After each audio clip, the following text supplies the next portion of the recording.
Good morning. This is Laurel, Minnesota, Zone 4.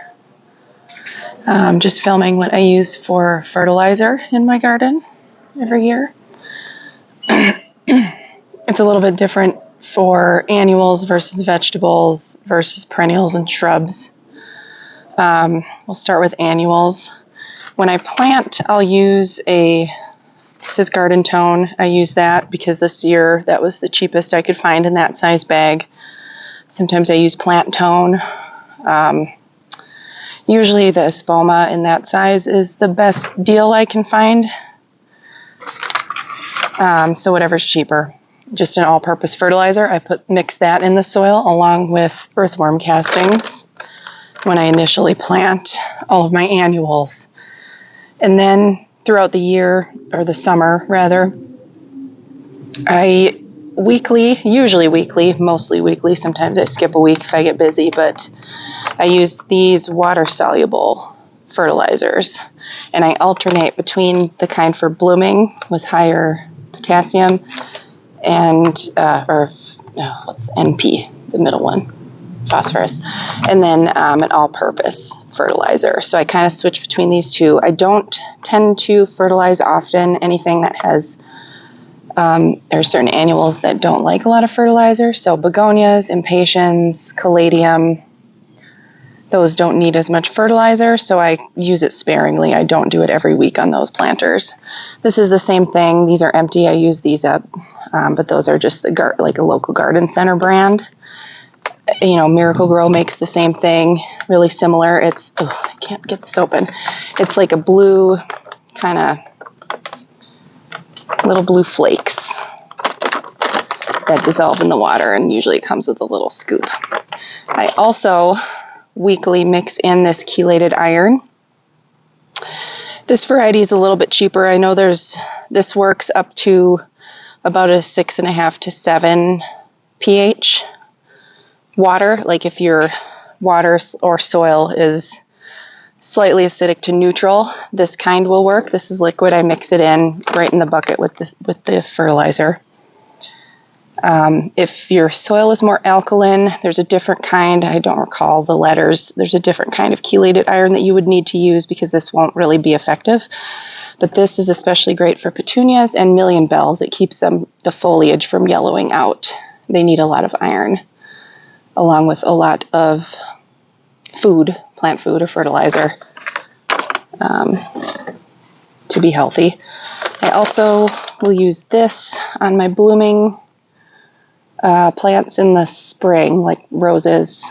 Hydrangeas, I don't really, once they're established, I don't do any fertilizing really in the garden once perennials and shrubs are established, unless they're a kind that benefits from yearly fertilizer. I like to use compost and mulch and just try and keep the soil healthy, and that's what feeds the plants rather than fertilizing. I think that does a lot more good for those plants. I will use this on my annuals too, especially if I'm out of Garden Tone like I am now. I'll just use this up because it's just a good all-purpose fertilizer. I do like Biotone for when I am newly planting. If I'm out of that, I'll just use any all-purpose fertilizer, but Biotone is my favorite for when I first plant. That is when I fertilize shrubs and perennials.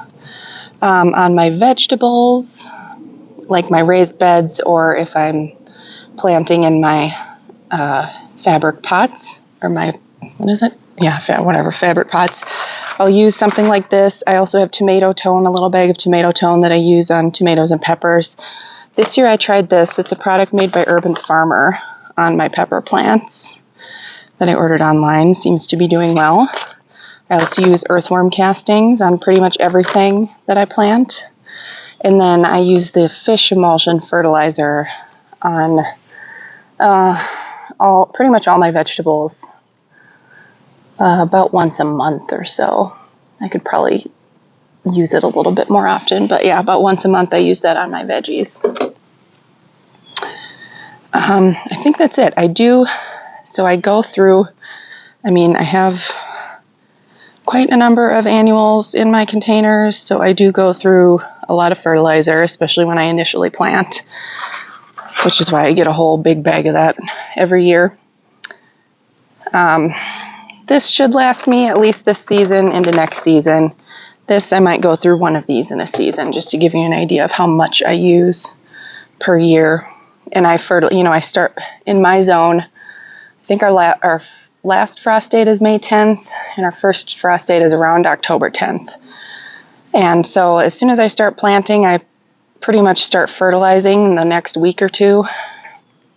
Once I get all my annuals in the ground, usually by the end of late May.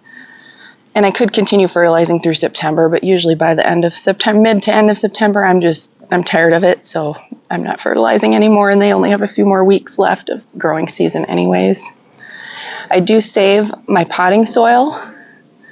Here in Zone 4, I have to store all my pots in the garage.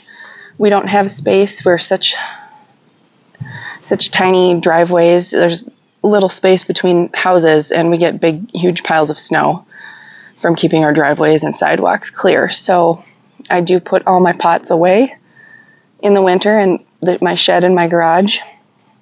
And the big ones I'll leave about half full of potting soil. The smaller ones go up on shelves, the medium to small ones. So I do empty those out, and I just keep it in 5-gallon buckets or empty bags, like the big, huge bags of soil that I buy in the spring. I just keep those on hand. It does just fine in the garage, and then I just recharge it with this fertilizer. So I always have to top it off because, you lose some soil cleaning out plants and throughout the garden season. So I do need to buy fresh soil, so it is a little bit mixed in. But I put a scoop of earthworm castings, maybe about a cup, scoop of garden tone, and I'll sometimes mix in any kind of compost too into my pots, and that really recharges the soil. Saves a lot of money because there's no way I could buy that much soil every year fresh, and I have nowhere to dump the old soil either. So I've been doing that for well over a decade, and I've never had any issues. If anything does have problems with disease or insect infestation or anything like that, that soil I will throw in the trash. I will not save that. That goes away. But I rarely have any issues with that on my annuals. So 99% of the soil I save and then use the various methods to keep my plants growing strong all season. Probably the biggest thing for the longevity of my annuals, though, are these 3. Plant food. And you don't need to alternate. You could get one or the other. I don't really know if it makes that much difference, but that's just what I do, especially when I get it on sale. That's a great deal. So, yeah, there you go. Enjoy.